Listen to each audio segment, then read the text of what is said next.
Lost Campers.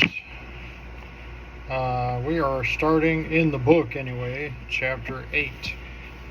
It was Poetry's almost, and yet not quite, catching that big fish that got us into trouble near the last of the first week. He couldn't get over the fact that he'd lost it and made up his mind that before the camping trip was over, he was going back there to catch that fish. If it was the last thing he ever did. He told me about it, and he talked about it every day. But as I said, the very next day after Poetry had lost the fish, Barry had planned a first aid hike. We'd be gone all morning and wouldn't get back in time to make dinner, he said, so we'd put our fish dinner on to cook right away. We'd been cooking nearly all our meals on the gas stove in the trailer, but today's dinner was to be cooked in the ground. I'd never heard of such a thing, but I was willing to do my part. Barry put us all to work. After breakfast and after we'd had a little talk from the Bible by Santa, who came over just in time. My job to help get the dinner ready was to dig a hole in the ground 18 inches deep and the same distance in every other direction. I got a shovel from the resort and went to work. Poetry and Little Jim and Circus were sent to gather stones, a couple of bucketfuls, enough to completely line the hole. The idea looked silly,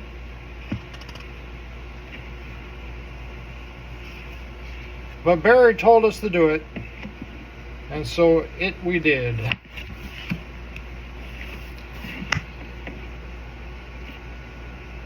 With a grunt, Poetry set his rocks down beside me and said, "Be sure you dig it far enough south." Pretty soon the hole was finished and lined with rocks, each one pushed up close against the other. Big Jim put a kindling wood and dry twigs, making a pile about 2 feet high and stacking the sticks in a crisscross style. Then he started a fire, which we let burn for a whole hour while we did different things around the camp, waiting for all the wood to burn up. Barry sent us after basswood leaves and wild grape leaves and leaves from sassafras shrubs.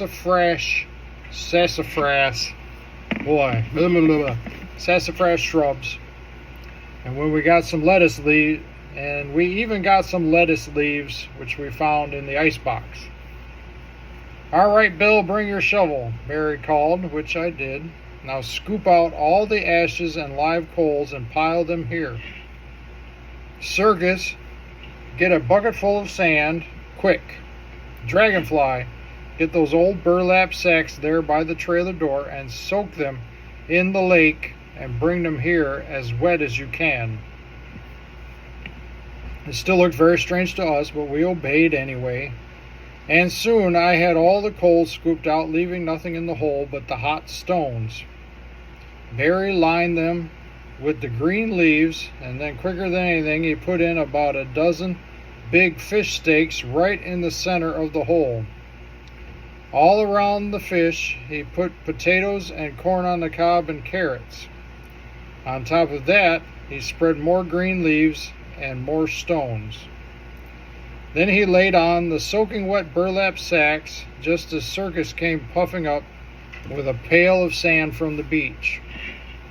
Barry made me scoop some more sandy soil on top of that, making a little mound. Well, to me it didn't make any sense. It looked like the end of a funeral, with the fish being the corpse. All we needed now was a tombstone and it would be all over.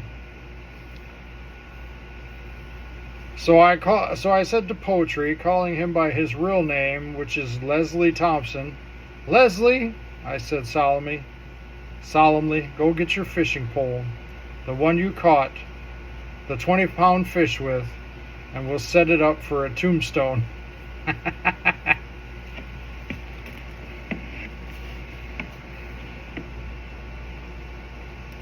Which made him turn red in the face, and he said, "Just you wait and see. I'm going to learn how to fish. And before we go back to Sugar Creek, I'll catch that big old northern, if it's the last thing I ever do." Not knowing that it would come mighty near to being the last thing he'd ever do. Oh, wow. Why, if it hadn't been for... But that's too far ahead of the story. I'll get to it pretty soon, though. First, let me tell you about our first aid hike. With the funeral over, Barry handed me a white envelope saying, "You're the guinea pig today." You see, a first aid hike is one in which some boy of the gang or scout patrol is given an envelope with instructions in it, telling him what kind of an accident he is to pretend he has had. He doesn't know himself until he opens the envelope just what is supposed to have happened to him. He walks along ahead of the gang, starting 5 minutes before they do. Then, after 5 minutes maybe, no matter where he is, he stops, opens the envelope, reads the instructions. Whatever they say, he does. Still awake? Yeah, all right. Sometimes he has to pretend he's fallen out of a tree and broken his arm or leg. Sometimes he has fainted or fallen into the lake and drowned. The rest of the gang come along, find out what's happened, and administer first aid. It's good sport and good training. We were just ready to start when we had a case of real first aid to take care of.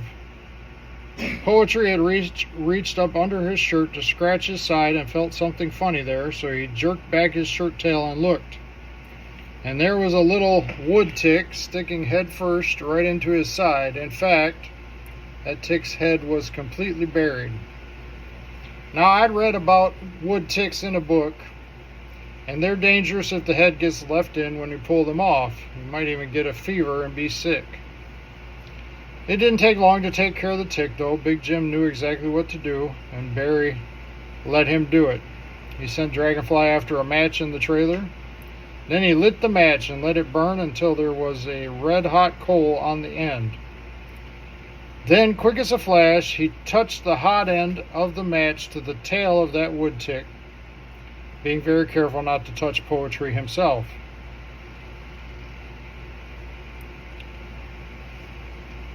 Wow, you should have seen that little flat rascal of a wood tick wiggle and squirm and come backing out of Poetry's side, the way our old horse Jim backs out of his stall at home, or else like my dad's car does when he backs it out of the garage and is in a hurry to get to town.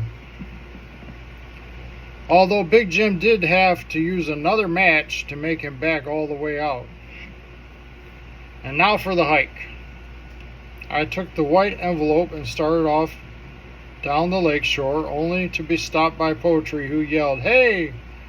What direction are you going?" "Keep still," I yelled back at him and went on, minding my own business, wondering all the time what was written on the paper in the envelope. I was supposed to walk along the shore, Barry had told me, until I came to where the big point of land starts to go out into the lake. Then I was to keep on following the shoreline until I came to the boat belonging to Eagle Eye and his brother, Snow in the Face. There I should stop and read my instructions. So I started out. It was a great morning in the lake, with the lake looking like a big silvery blue mirror with live wrinkles on its face. Already I could see the point of land jutting out maybe half a mile into the lake. Something like a long neck without any head.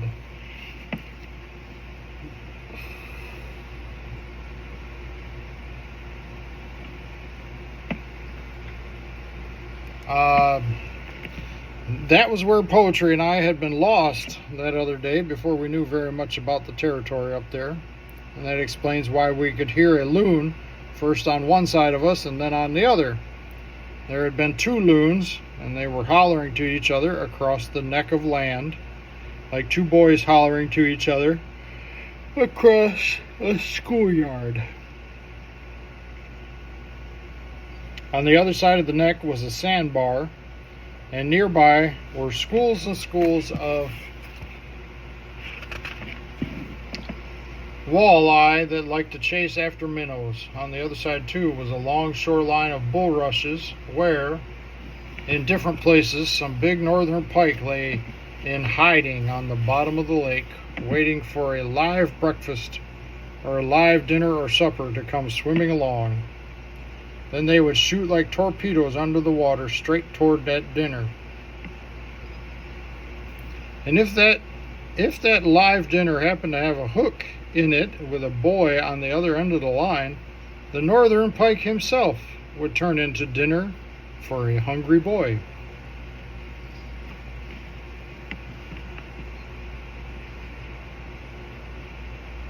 While walking along, I thought that I would like to be a fish, living down in the interesting underwater world with the strange-looking other fish all around me. I'd go on an exploring trip down to the very bottom of the lake. Maybe I'd organize a special gang of fish and have a lot of fun.